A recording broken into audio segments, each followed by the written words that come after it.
नमस्कार दर्शक बंधु आपणको आम चैनल को स्वागत।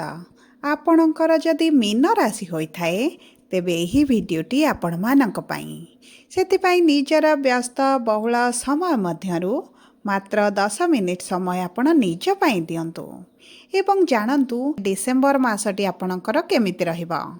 देखंतु दर्शक बंधु एही डिसेम्बर मासर राशिफलटी पूर्व मास गुड़िक परि सामान्य राशिफल नुहे, कारण यही मासरे छोट बड़ ग्रह को जदि गणना करा जाए तेबे प्रमुख 5टी ग्रह करुछंती राशि परिवर्तन। डिसेम्बर मासर राशिफल रे सेही ग्रह मानकर परिवर्तन विषय जानिबा जी आपण मानकु आपणक शक्ति विषय जणाइबो, माने आपणक जीवन रे किछि गोटे बड़ परिवर्तन करिवे। तेबे आसंतु जानिबा एही डिसेम्बर मास कोन आनिबो परिवर्तन आपणक जीवन रे। ता सहित एही जो प्रमुख 5टी ग्रहंकर परिवर्तन केउ ग्रह गुड़िक आपण को शुभ फल देबे एवं केउ ग्रह गुड़िक आपण को अशुभ फल देबे एही वीडियो रे विस्तृत भाव रे आलोचना करिबा। सेतिपई आपण आम सह वीडियो रा शेष पर्यंत जोड़ी होई रुहंतु। ता सहित वीडियो रा शेष भाग रे जानिबा किछटा सहज उपाय जहाँ आपणकर अशुभत्व को दूर करी शुभाशुभ फल वृद्धि करिबारे साहाय्य करिबो। किंतु वीडियोटी आरंभ करिबा पूर्वरु जदि आपणकर भी मीन राशि होइथाए एवं आपण भी ईश्वर को आंतरिक भक्ति एवं विश्वास करंती तेबे वीडियोटी को लाइक करंतु। कमेंट बॉक्स रे जय जगन्नाथ जय माँ लक्ष्मी अवश्य लिखि दियंतु।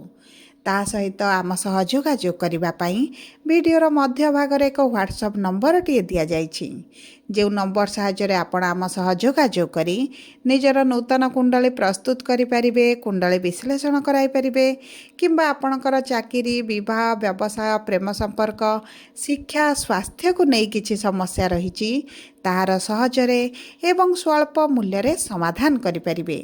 सेतिपई आपण आम सह वीडियोर शेष पर्यंत जोड़ी होई रुहंतु एवं व्हाट्सएप नंबर माध्यम रे आम सह जोगाजोग करंतु। एबे आसंतु कार्यक्रमटी को आग को बढ़ाइबा, किंतु ता पूर्वरु सर्वप्रथम जानिबा एही डिसेम्बर मास 1 तारिख ठारू आपणक राशि रे नवग्रहंकर स्थितिटी किभଳି रहिबो। देखंतु आपणक प्रथम गृह रे शनि, पंचम गृह रे देवगुरु बृहस्पति, षष्ठ गृह रे केतु, अष्टम गृह रे बुध, नवम गृह रे मंगल शुक्र एवं सूर्य एवं द्वादश गृह रे राहु विराजमान करिसंती, जहा फल रे सेही गृह गुड़िकरे सेमानकर प्रभाव अधिक रहिबो। तेबे सर्वप्रथम आसंतु जानिबा एही 1 तारिख ठारू आपणक कर्मक्षेत्र चाकरी व्यवसाय किभଳି रहिबा पई जाउछि। देखंतु कर्मर गृहर स्वामी हेउछंती देवगुरु बृहस्पति, जी आपणकर पंचम गृह रे विराजमान होइछंती एवं आपणकर भाग्यर गृह को पंचम दृष्टि देउछंती, जेउ कारणरू आपणक भाग्य आपणक साथ देबा आरंभ करिबो एवं एही समय मध्यरे भाग्य आपणक ठारू दुई पाद आगरे चलिबो। जदि आपण भाग्य भरोसा रे किछि निष्पत्ति नियंती किछि बड़ कार्य हाथ को नियंती यह आपणक शुभ फल प्रदान करिबो। ता सहित दर्शक बंधु जो व्यक्ति माने नूतन चाकरी रो संधान रे अछंती एवं चाकरी रे एतेडा शुभ फल प्राप्ति हेउ नथिला किंबा आपणक मन पसंद रो चाकरी आपणक प्राप्त हेउ नथिला तेबे मध्य बहुत भल समय रहिछि। आपणक चाकरी रो बहुत भल जोग बनुछि किंबा आपण जदि नूतन व्यवसाय को आरंभ करिबा पई चाहुचंती ताहा मध्य आपणक पई बहुत भल समय रहिछि। देखंतु 4 डिसेम्बर रे गुरु आपणकर बक्री होई पुनर्बार आपणक केंद्र को मिथुन राशि को चतुर्थ गृह को गोचर करिवे।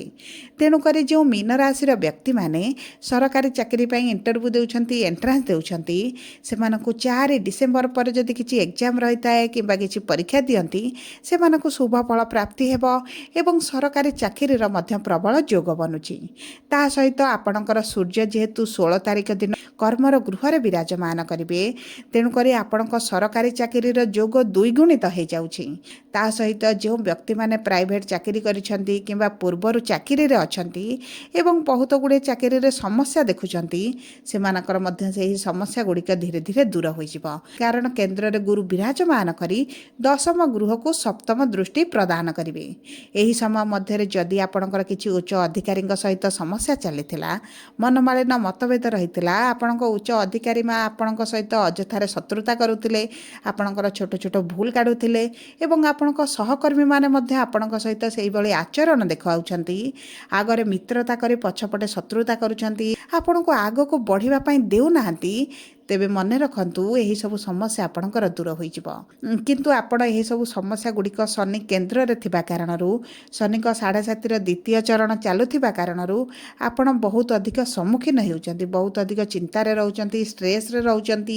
ତା ସହିତ ଦର୍ଶକ ବନ୍ଧୁ, ଯଦି ଆପଣଙ୍କୁ ମିଥ୍ୟା ଆରୋପ ଲଗାଇ ଆପଣଙ୍କୁ ଫସାଯାଇଛି, କର୍ମକ୍ଷେତ୍ରରେ ଆପଣଙ୍କ ଉପରେ ମିଥ୍ୟା ଅଭିଯୋଗ ଲଗାଯାଇଛି, ପୋଲିସ କୋର୍ଟ କଚେରୀ ପର୍ଯ୍ୟନ୍ତ ଆପଣଙ୍କ କର୍ମକ୍ଷେତ୍ରର କେସ୍ ପଳାଇଛି, ତେବେ ଆପଣଙ୍କର କୌଣସି ଚିନ୍ତା କରିବାର ଆବଶ୍ୟକତା ନାହିଁ।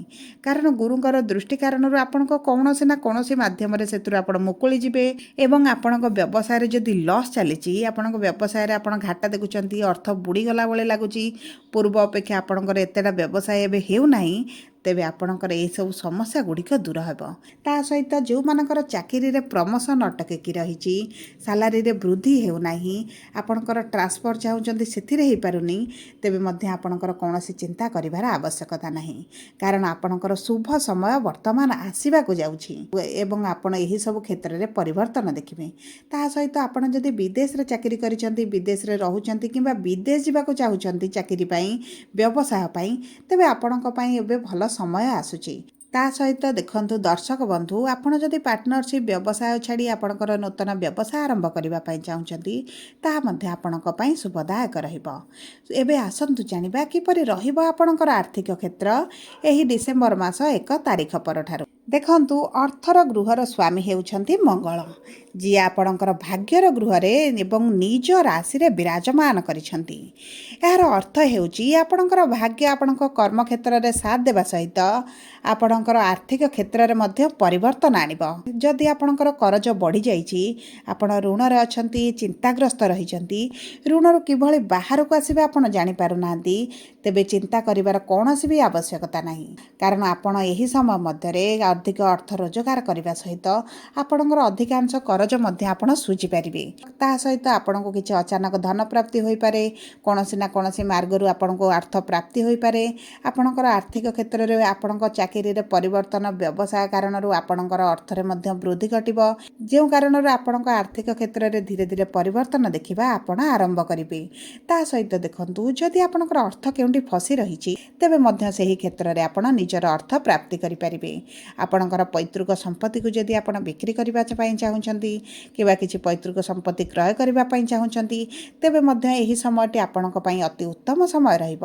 ଦେଖନ୍ତୁ, ଆପଣ ଯଦି କିଛି ସେୟାର ମାର୍କେଟ, ଲଟେରୀ କିମ୍ବା ଏହିଭଳି ଯୋଜନାରେ ଅର୍ଥ ବିନିଯୋଗ କରିଛନ୍ତି, ତେବେ ମଧ୍ୟ ଆପଣଙ୍କର ଅର୍ଥ ଲାଭ ହେବ। କାରଣ ସୂର୍ଯ୍ୟ ଆପଣଙ୍କର ଭାଗ୍ୟର ଗୃହରେ ଅଛନ୍ତି ଏବଂ ଆଗାମୀ 2 ମାସ ପର୍ଯ୍ୟନ୍ତ ଆପଣଙ୍କର ସୂର୍ଯ୍ୟ ଭଲ ସ୍ଥିତିରେ ରହିବେ, ତେଣୁକରି ଆପଣଙ୍କୁ ଶୁଭ ଫଳ ପ୍ରଦାନ କରିବେ। ଏବେ ଆସନ୍ତୁ ଜାଣିବା କିପରି ରହିବ ଆପଣଙ୍କ ବୈବାହିକ ସମ୍ପର୍କ ଏବଂ ବିବାହର ଯୁଗ। ଦେଖନ୍ତୁ, ବିବାହର ଗୃହର ସ୍ୱାମୀ ହେଉଛନ୍ତି ବୁଧ, ଯିଏ ଆପଣଙ୍କର ଅଷ୍ଟମ ଗୃହରେ ବିରାଜମାନ କରିଛନ୍ତି। କିନ୍ତୁ 6 ଡିସେମ୍ବର ଦିନ ବୁଧ ଆପଣଙ୍କର ଭାଗ୍ୟର ଗୃହକୁ ଗୋଚର କରିବେ। ମାନେ 6 ଡିସେମ୍ବର ପରେ ଆପଣଙ୍କ ବିବାହ ପାଇଁ ବହୁତ ଭଲ ସମୟ ଆସୁଛି। ଯେଉଁ ମୀନ ରାଶିର ବ୍ୟକ୍ତିମାନେ ବିବାହର ଯୋଜନାରେ ରହିଛନ୍ତି, ବିବାହ ପାଇଁ ପ୍ରସ୍ତାବ ମନ ପସନ୍ଦର ଆସୁନାହିଁ କିମ୍ବା ବିବାହ ଆପଣଙ୍କର ଠିକ୍ ହୋଇପାରୁନି, ବୟସ ବଢ଼ିବା ସହିତ ବିବାହର ଯୋଗ ମଧ୍ୟ ଆପଣଙ୍କର ବନୁନଥିଲା କିମ୍ବା ଆପଣଙ୍କର ମନପସନ୍ଦର ପ୍ରସ୍ତାବ ମିଳୁନଥିଲା, ଅଚାନକ ବିବାହ ଭାଙ୍ଗି ଯାଉଥିଲା ଏବଂ ବିଭିନ୍ନ ପ୍ରକାର ସମସ୍ୟା ଆପଣଙ୍କର ଆସୁଛି, ଚିନ୍ତିତ ଅଛନ୍ତି, ତେବେ ଆପଣଙ୍କର ଏହି 6 ଡିସେମ୍ବର ପରେ ବିବାହ ଠିକ୍ ହୋଇପାରେ, ମନପସନ୍ଦର ପ୍ରସ୍ତାବ ଆସିପାରେ କିମ୍ବା ଆପଣଙ୍କର ଯଦି ରବି ସୁଦୁ ଗୁରୁ ସୁଦୁ ପାହିବଣି, ତେବେ ଆପଣଙ୍କର ବିବାହ ମଧ୍ୟ ହୋଇପାରେ। ଏବଂ ଦେଖନ୍ତୁ, ଯଦି ଆମେ ଏବଂ ଯେଉଁ ବ୍ୟକ୍ତିମାନେ ପ୍ରେମ ବିବାହ କରିବା ପାଇଁ ଚାହୁଁଛନ୍ତି, ସେମାନଙ୍କ ପାଇଁ ମଧ୍ୟ ବହୁତ ଭଲ ସମୟ ରହିଛି। ଆପଣଙ୍କ ଘର ଲୋକଙ୍କ ସହମତିରେ, ପରିବାର ଲୋକଙ୍କ ସହମତିରେ ଆପଣଙ୍କର ବିବାହ ମଧ୍ୟ ହୋଇପାରେ ଏବଂ ଆପଣ ଯଦି ଦ୍ୱିତୀୟ ବିବାହ କରିବା ପାଇଁ ଚାହୁଁଛନ୍ତି, ତେବେ ମଧ୍ୟ ଆପଣଙ୍କ ପାଇଁ ଭଲ ଯୋଗ ବନୁଛି।